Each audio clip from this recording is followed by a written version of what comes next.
নন্দনে বড় স্ক্রিনে দেখানো হবে ফুটবল বিশ্বকাপ। সেখানে উপস্থিত থাকবেন মুখ্যমন্ত্রী শুভেন্দু অধিকারী। আজকে ক্রীড়ামন্ত্রী ইন্দ্রনীল খাঁ তিনি নন্দনে যান, পুলিশ প্রশাসনের সাথে মিটিং করেন এবং পুরো ব্যবস্থা খতিয়ে দেখেন। সব খেলার সেরা বাঙালি তুমি ফুটবল, আর সেই ফুটবল ওয়ার্ল্ড কাপ বিশ্বকাপ নিয়ে যে উন্মাদনা, যাতে আমরা সকলে সমগ্র পশ্চিমবঙ্গবাসী যেভাবে করে ফুটবল ফিভারে সকলে মেতে উঠেছি। আগামীকাল বিশ্বকাপ ফাইনাল, সেই ফাইনাল আমরা department of sports and youth affairs থেকে সমগ্র পশ্চিমবঙ্গ জুড়ে জায়ান্ট স্ক্রিনে সমগ্র পশ্চিমবঙ্গবাসীকে দেখাবার বিশেষ ব্যবস্থা শুরু হয়েছে। এবং কলকাতার মধ্যেও আমরা ধন্যবাদ জানাই আমাদের রাজ্যের সম্মানীয় মুখ্যমন্ত্রী শ্রী শুভেন্দু অধিকারী মহাশয়। তিনি নিজে স্বয়ং উপস্থিত থাকবেন কলকাতার মধ্যে যে জায়ান্ট স্ক্রিনে দেখানো হবে।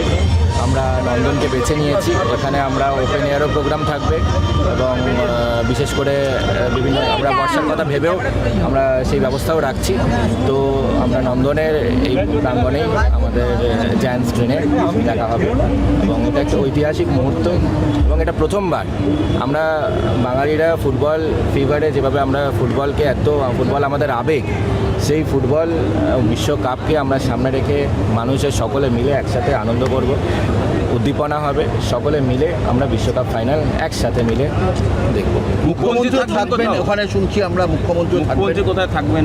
সম্মানীয় মুখ্যমন্ত্রী কলকাতায় যেখানে জায়ান্ট স্ক্রিনে হচ্ছে রবীন্দ্র সদন চত্বরে, উনি আমাদের সম্মানীয় মুখ্যমন্ত্রী, তিনি আমাদেরকে আমাদের সৌভাগ্য যে তিনি আমাদের সঙ্গে একসাথে মিলে আমাদের এই ফুটবল বিশ্বকাপ ফাইনাল দেখার জন্য তিনি সম্মতি দিয়েছেন। এবং তিনিও আমাদের বাঙালিরা যেমন ফুটবল প্রেমী, আমাদের সম্মানীয় মুখ্যমন্ত্রীও ফুটবল প্রেমী এবং ফুটবল বিশ্বকাপ আমরা সকলে মিলে সাধারণ মানুষের মধ্যে থেকে তিনি এই ফুটবল ওয়ার্ল্ড কাপ ফাইনাল ম্যাচটা দেখবেন। বাবু, দময়ন্তী সেন, আপনি গতকাল তার বাড়িতে গিয়েছিলেন এবং আজকে তিনি সকালবেলা পাওয়া গেছে দময়ন্তীকে। আপনি তো বাড়িতে গিয়েছিলেন গতকালই, বাড়িতে সকাল কি হয়েছিল, কি জানলেন? দেখুন, আমাদের বাংলার শুটার তিনি দময়ন্তী সেন, তাকে আমরা পরশুদিন রাত্রির আমার কাছে খোঁজ আসলো যে সোশ্যাল মিডিয়ার মাধ্যমে প্রথমে এসেছিলো, আমি জানতে পেরেছি যে উনি মিসিং আছেন এবং রথযাত্রার দিন থেকে হঠাৎ করে তিনি মিসিং হয়েছেন বাড়ি থেকে বেরিয়ে যাওয়ার পর। এবং রাতে 2:30টার সময় যখন জানতে পেরেছি তখন থেকেই আমরা পুলিশ কর্তৃপক্ষ এবং যারা ওনার পরিবারের সদস্য তাদের সঙ্গে যোগাযোগ করেছি এবং গতকাল তার পরিবারের সঙ্গে দেখাও হয়েছিল। আমরা ভবানী ভবনেও গেছিলাম যাতে আমাদের বোনকে আমরা খুঁজে পাই, তার জন্য সুব্যবস্থা করতে।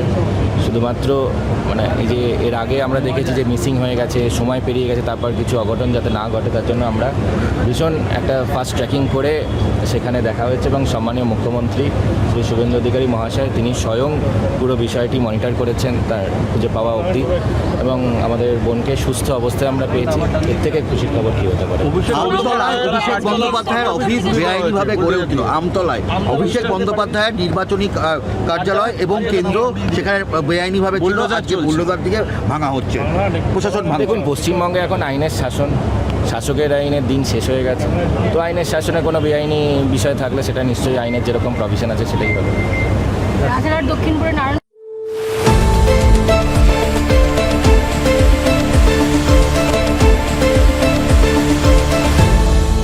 আপনারা দেখছেন এই বেলা বাংলা, শিরোনামে সবার আগে।